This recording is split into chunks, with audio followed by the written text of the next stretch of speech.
오늘 본문은 어제에 이어서 사사 기드온에 대한 이야기입니다.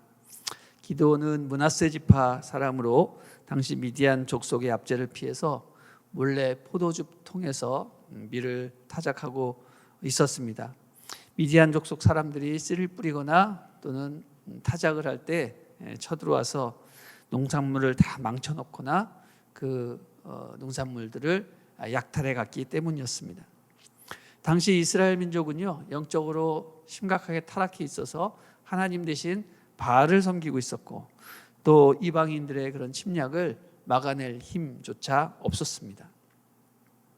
그러던 어느 날 여호와의 천사가 기드온에게 나타나서 용맹스러운 용사여, 여호와께서 너와 함께 하신다, 이렇게 말을 하며 내가 너와 함께 할 것이니 너는 앞으로 한 사람을 치듯이 미디안 족속을 무찌를 것이다, 이렇게 말씀을 하셨습니다. 기드온은 여호와의 천사가 그렇게 말하니까 하나님이 보내신 사자임을 알고 그에게 하나님께 제물을 드리고자 새끼 암염소와 누룩을 넣지 않은 빵을 준비했습니다. 그러자 여호와의 사자는 손에 잡은 그 지팡이로 하나님께 제물을 드리는 그 제물에 지팡이를 대니까 그 제물이 놓여져 있던 그 반석에서 불이 나와서 그 제물을 순식간에 살라버렸습니다. 모든 것들을 다 소멸시키는 하나님의 불을 기드온이 보고서 그는 그때 여호와 하나님을 믿게 되었습니다. 그날 밤 여호와께서는 기드온에게 명령을 하셨습니다.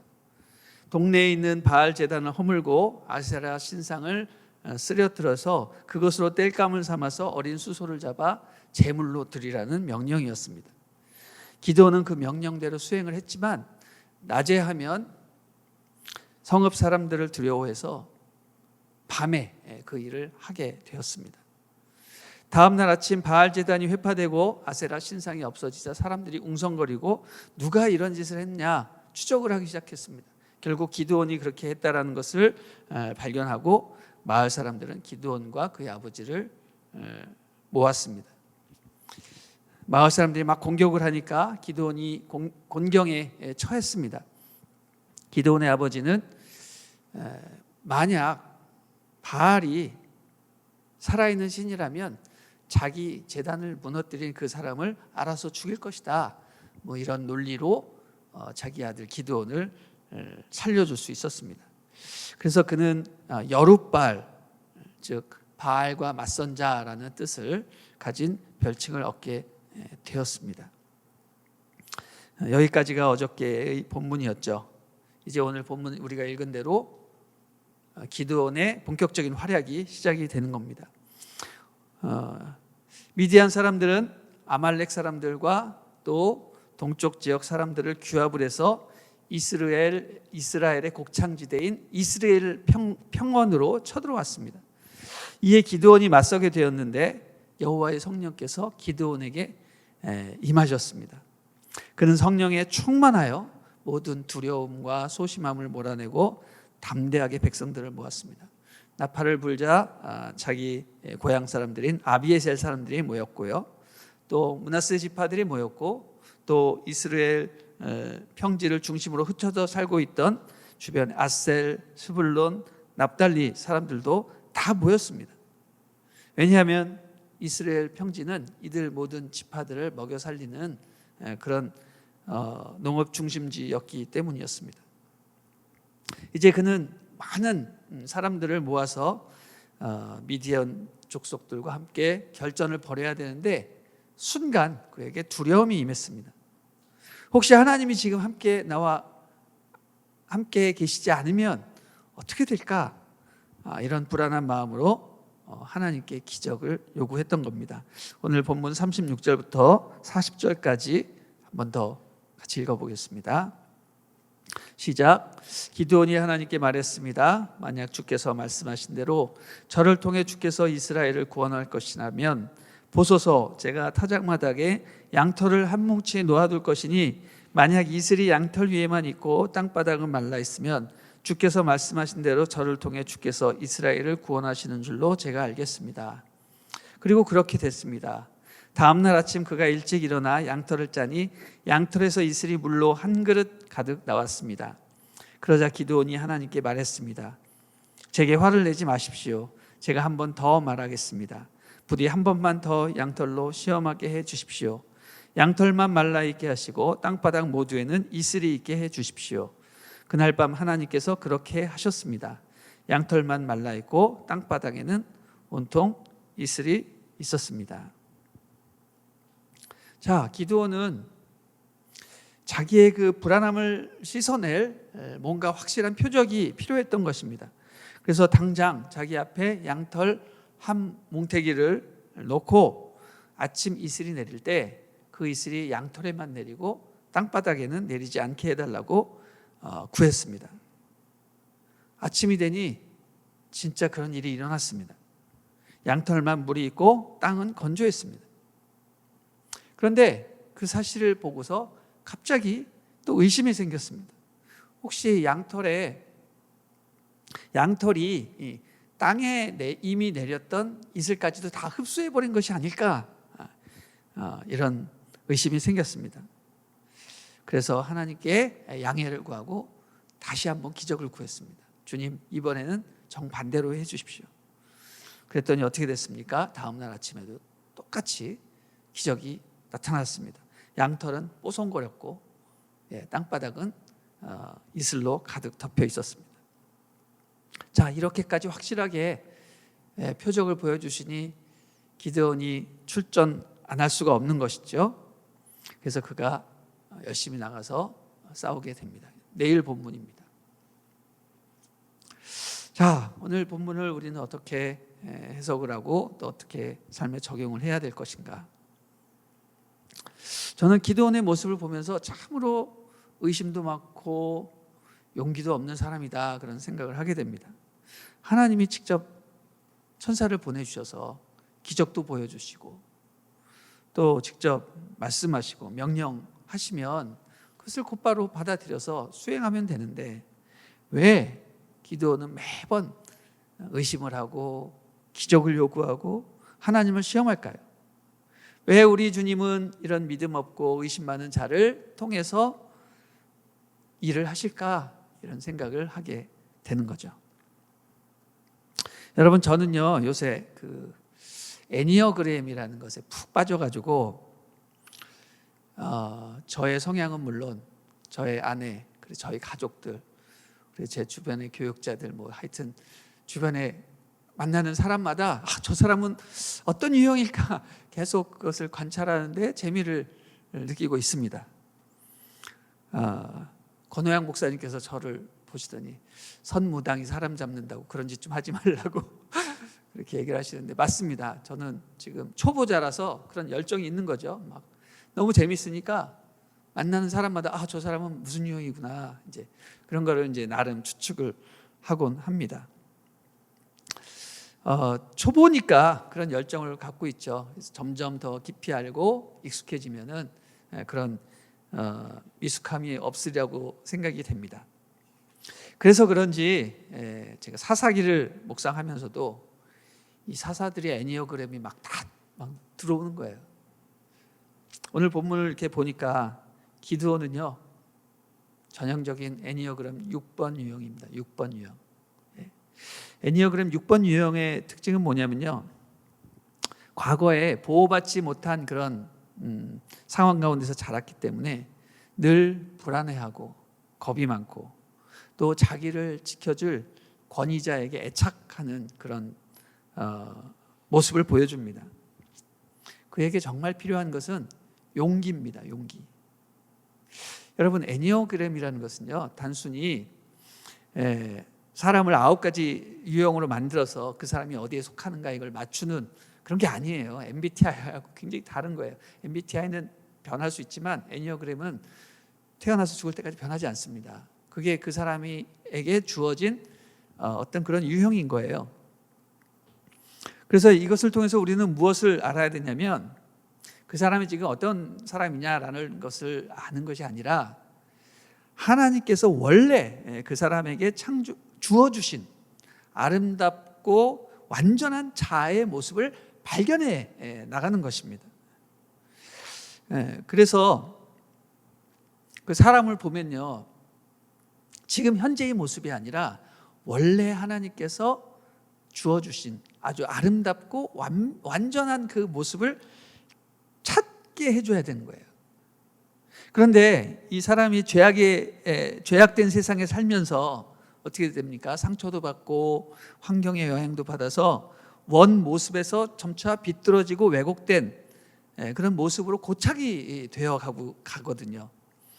그 안 좋은 모습으로부터 좋은 모습으로 회복되어 가는 게 이제 애니어그램입니다.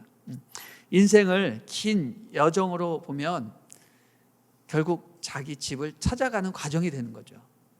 참된 자아를 찾기 위해서 노력하는 겁니다. 이게 이제 애니어그램이라고 말할 수 있는 겁니다. 여러분, 그런 관점에서 볼 때 원래 기드온이 받았던, 하나님으로부터 받았던 참된 자아의 모습이 뭐냐면요, 그는 용기 있는 사람이었어요. 그리고 거룩한 힘과 믿음을 소유한 사람이었는데 인간의 타락과 죄와 여러 가지 환경적인 영향에 의해서 그는 겁이 많고 두려워하고 권위자를 자꾸 의존하는 그런 사람으로 고착되어 있었던 겁니다. 그래서 하나님의 의도는 뭐예요? 그런 기드온을 변화시켜 주는 거예요. 이런 상황들을 통해서.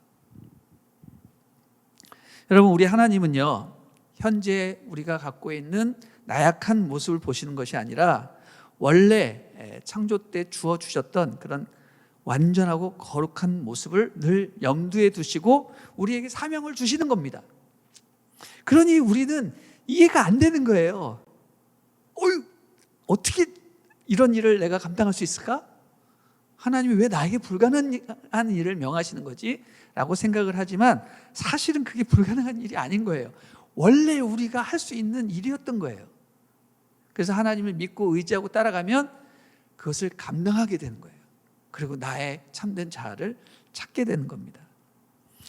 우리보다 우리를 더 잘 아시는 하나님은 우리의 원래 갖고 있던 아름다운 그 원래 그 덕스러운 모습으로 바꾸실 목적으로 우리를 사역으로 초대하신다는 거죠. 그래서 미디안을 무찌르기 위해서 누굴 선택하셨습니까? 기드온을 선택하셨고 그에게 용기와 힘을 주시는 겁니다. 자, 보십시오. 기드온에게 제일 처음 하나님의 천사가 나타나서 한 말이 뭐예요?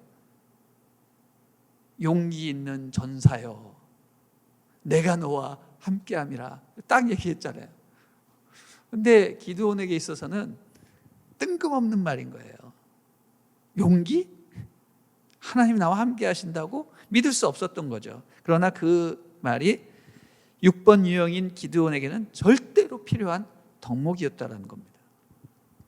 보십시오. 그가 밀을 타작할 때 어떻게 타작했습니까? 남들은 다 그냥 타작하는데 미디안이 쳐들어오건 말건 담대하게 타작하는데 기드온은 몰래 뺏길까 봐 두려워서 포도주 통에서 타작을 하고 있습니다.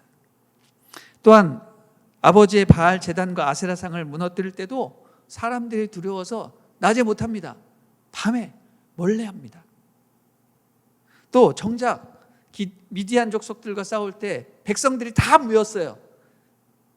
그래서 싸우면 되잖아요. 근데 정작 그때 두려움이 엄습하는 거예요. 과연 하나님이 나와 함께 하실까? 그래서 2번이나 기적을 요청합니다. 첫 번째 기적도 불안하니까 2번째 기적을 요청을 하는 거죠. 정말 한마디로 말해서 소심함의 극치를 달리고 있습니다. 기드온은 소심한 사람이었어요. 소심한 사람. 보통 이러면 하나님께서 화를 내시고 너가 지금 나를 시험하느냐라고 호통을 치실 텐데 이상하게도 기드온에게는 그렇게 안 하시고 다 들어주세요. 다 들어주세요. 왜 그렇습니까? 기드온이 전형적으로 겁이 많고 소심하고 권위자가 없으면 금방 불안해하는 그런 유형임을 너무너무 잘 아셨기 때문에 그가 용기를 얻도록 인내하시고 배려하시고 참으신 거죠. 그리고 계속 기드온에게 무엇을 주지시키세요? 너는 원래 용감한 전사다. 그리고 나는 너와 함께한다. 이렇게 계속 주지시켜 주시는 겁니다. 자기를 지켜줄 사람이 없으면 권위자에게 애착을 하게 돼요. 그래서 막 남을 조종해가지고 권위자의 그 시선을 끌려고 하는 그런 유형들을 6번이 보인단 말이죠. 그것을 아시기 때문에 나는 너와 함께한다. 이 말씀을 계속 확인시켜 주시는 것입니다. 이것을 통해서 볼 때 우리는 하나님께서 일을 시키시고 그것을 이루시고자 하는 그런 분이라기보다는 우리 하나님은 어떤 분이신가? 일을 통해서 사람을 세우시는 분이다. 한 사람을 세우시고 그를 회복시키는데 더 큰 관심과 초점을 갖고 계시다라는 것을 알게 됩니다. 우리는 사사기를 보면서 이스라엘 민족의 불순종과 또 인간의 죄악상의 그 진면목을 목격을 하게 되지만, 그럼에도 불구하고 우리 하나님은 어떻게 하십니까? 사사를 세우시고 이스라엘을 구원하십니다. 동시에 이스라엘만 구원하시는 것이 아니라 그 사사라는 한 사람을 정말 보시고 그 사람을 온전히 회복시키시고 그가 원래 갖고 있던 원덕에 이를 수 있도록 도우시는 분입니다. 여러분, 얼마나 우리 하나님이 참 좋은 분인지 모릅니다. 우리 하나님은요, 일을 통해서 우리를 새 사람으로 만드십니다. 우리의 약점을 가장 잘 아시고 어떻게 해야 원래 우리가 소유하고 있었던 거룩한 생각과 미덕을 찾게 될지 다 아시는 분이기 때문에 우리는 어떻게 해야 됩니까? 그분을 온전히 믿고 따르고 순종해야 되는 겁니다. 그렇게 되면 하나님의 일도 될 뿐만 아니라 우리의 잃어버렸던 참 자아를 찾게 되는 역사가 있게 된다는 것이죠. 여러분, 그래서 우리가 오늘 하루도 살아갈 때 그 사실을 믿고 하나님이 불가능한 것을 시키시는 것이 아니라 참된 나를, 참된 자아를 찾기 위해서 나를 훈련시키시는구나, 이렇게 생각하고 주님만 온전히 믿고 따라가야 할 것을 믿습니다. 여러분도 사사들처럼 연약하지만 하나님의 인도하심을 믿고 따라가서 여러분이 잃어버린 바 된 참된 그런 덕과 아름다운 모습을 찾아서 하나님께 영광을 돌려드리고 하나님의 일을 성취하는 여러분이 되시기를 주님의 이름으로 축원합니다.